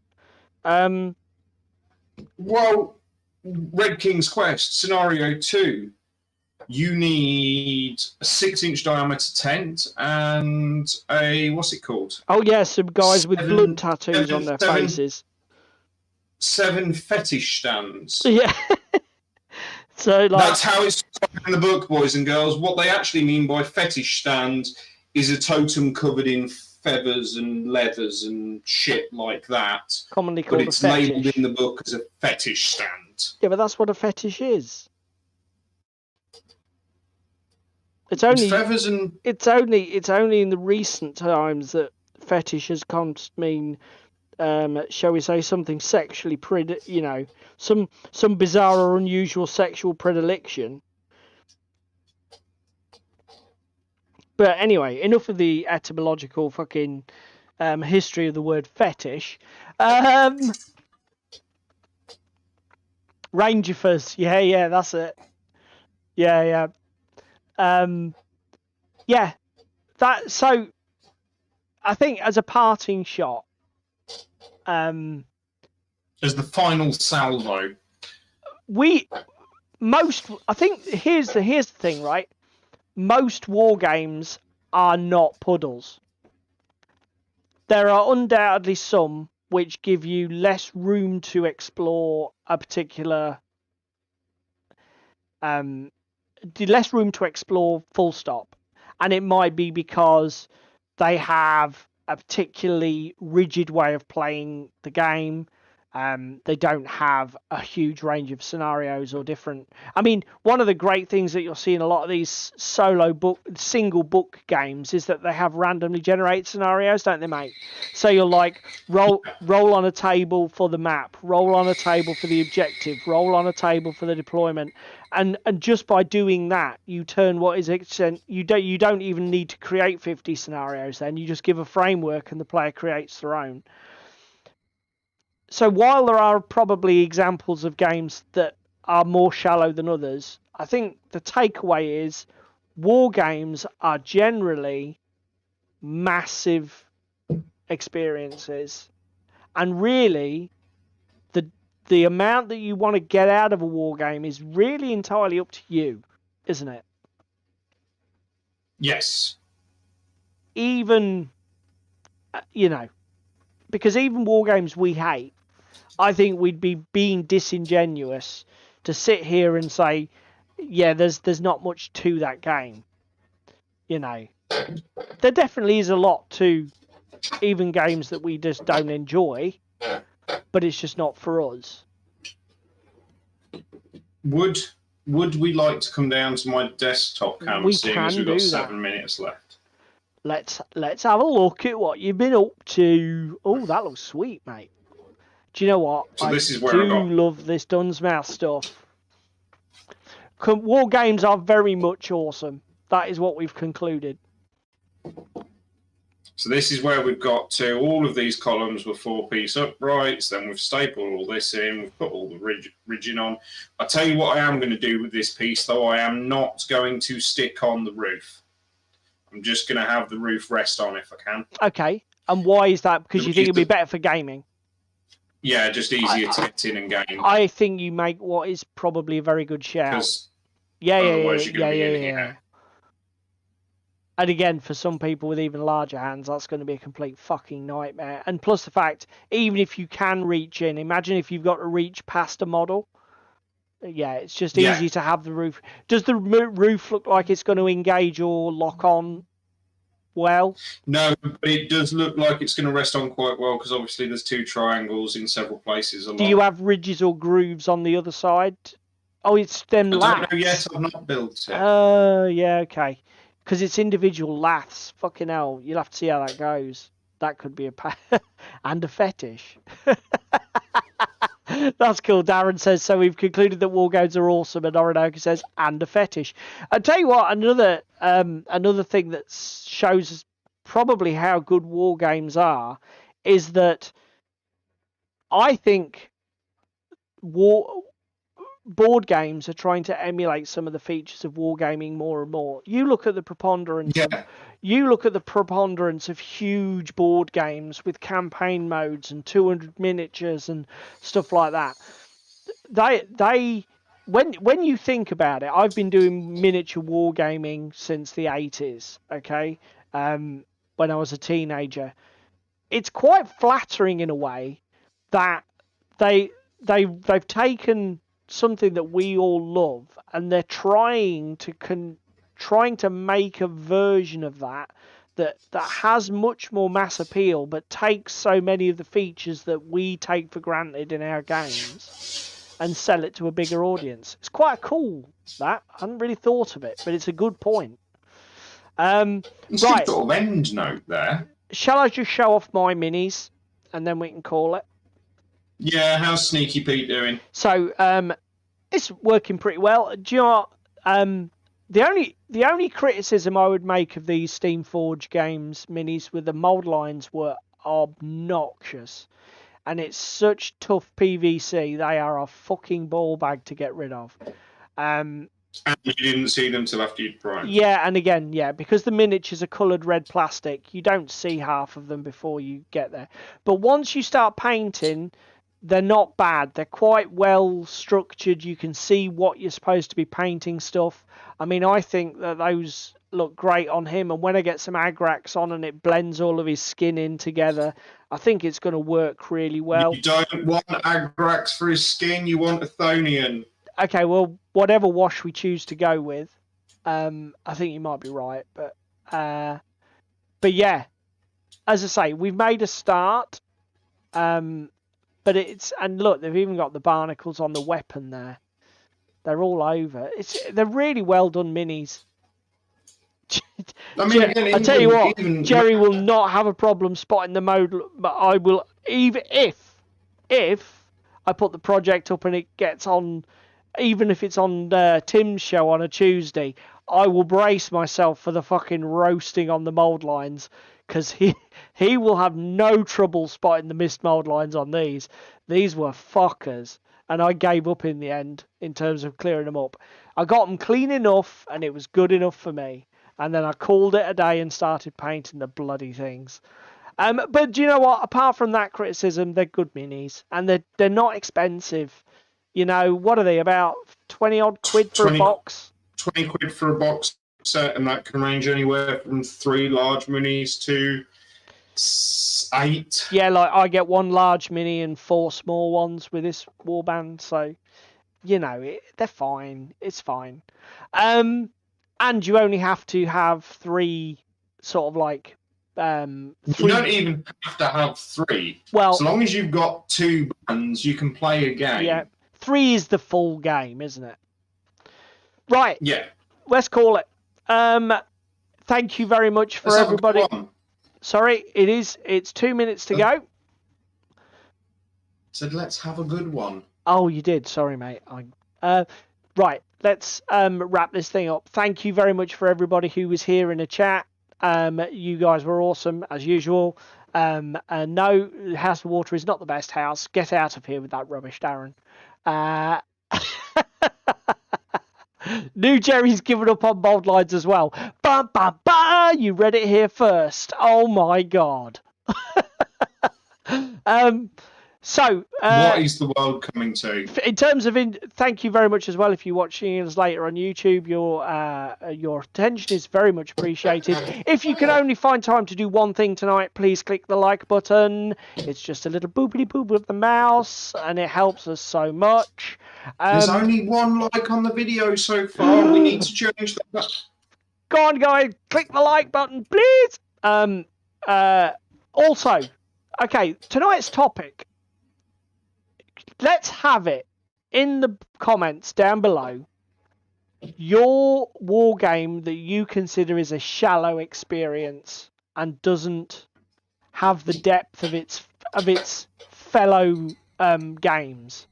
Let's prove Paul and David wrong and actually find all of those war games that are as shallow as shit and have really got nothing to offer.